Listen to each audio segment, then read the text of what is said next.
Center, the Atlanta Falcons expected to trade wide receiver Julio Jones to the Titans, barring any setbacks in the next 24 to 48 hours, according to Diana Rossini. Now, Atlanta has salary cap issues. Trading the seven-time Pro Bowler makes it possible to pay their rookies. Jones under contract, meanwhile, through 2023, a base salary of $15 million this coming season. It's a trade that we have been talking about for weeks, essentially since the draft, as Diana joins us via telephone. She's obviously been working the phones hard today. So, Diana, can you fill us in on how this deal is almost done? Yeah, hi, Hannah. So the two sides have been talking for some time now. The Tennessee Titans really keeping in touch with that Falcons front office, trying to see what it would take. Because even just going back to the draft, if you remember when Adam Schefter first reported that the Falcons were open to trading Julio Jones, and we also learned that Julio had requested a trade as well, we knew pretty much both sides were ready to move on. So the Titans really bounced in with a bunch of other teams that were interested, and it was going to come down to compensation. And originally, the Falcons were looking for a future first-round draft pick. And I can tell you, Hannah, there were teams out there that were discussing with the Falcons for that to actually happen. But those deals fell through. So now we're at a point where Tennessee, they're still discussing stuff with the front office, with the Atlanta Falcons in terms of compensation. And basically what they're discussing, and our Adam Schefter is reporting the specifics here, and it looks basically like it's either going to be a second and fifth round pick or a second-round pick with a swap of other picks. So while Atlanta may not be getting that future first-round draft pick, the price they originally wanted, they're still getting incredible compensation for a 32-year-old wide receiver who really at this point, it's probably the best for both sides to move on.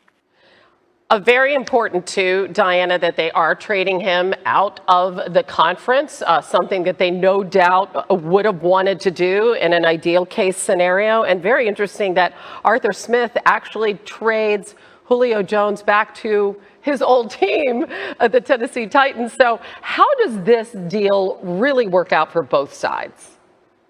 Yeah, this is just another offensive weapon when you look at this Tennessee Titans team. So we know Arthur Smith is now the head coach of the Falcons.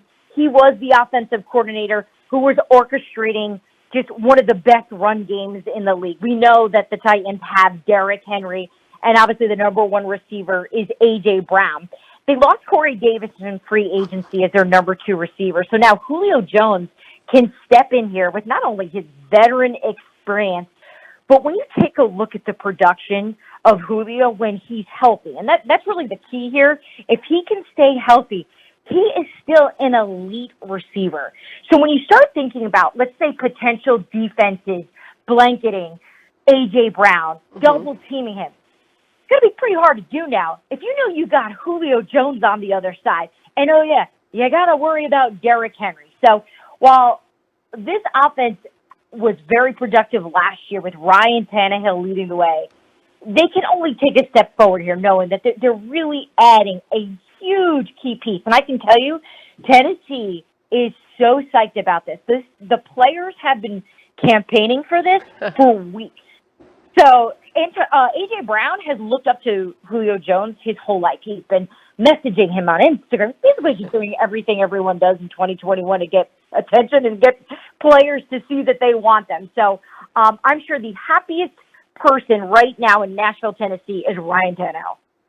Or A.J. Brown. I don't know. I mean, but Ryan Tannehill's got plenty of weapons. He's got that incredible generational running back. And now the Falcons can finally pay those rookies all that talent that they drafted. Diana Rossini breaking the news.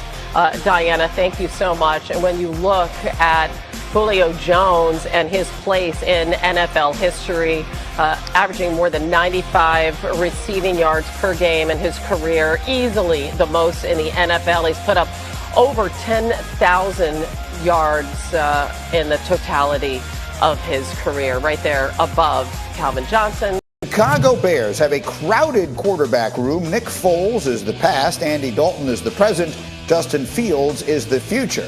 Head coach Matt Nagy talked about all of them yesterday. Here's what he said. I've talked to all three of them, and as we go into these practices, as we go into training camps, knowing how valuable it is for Justin to get his reps, and then Andy obviously to get his reps too. Nick and I have talked, and he understands that going into this, that Justin's going to get the 2 reps, and that Nick's going to get the 3 reps. All right, so that's interesting, and we'll see how long Nick is there. But Kimberly, it's an interesting dynamic here, the way that the pressure factors into all of this. What does that mean?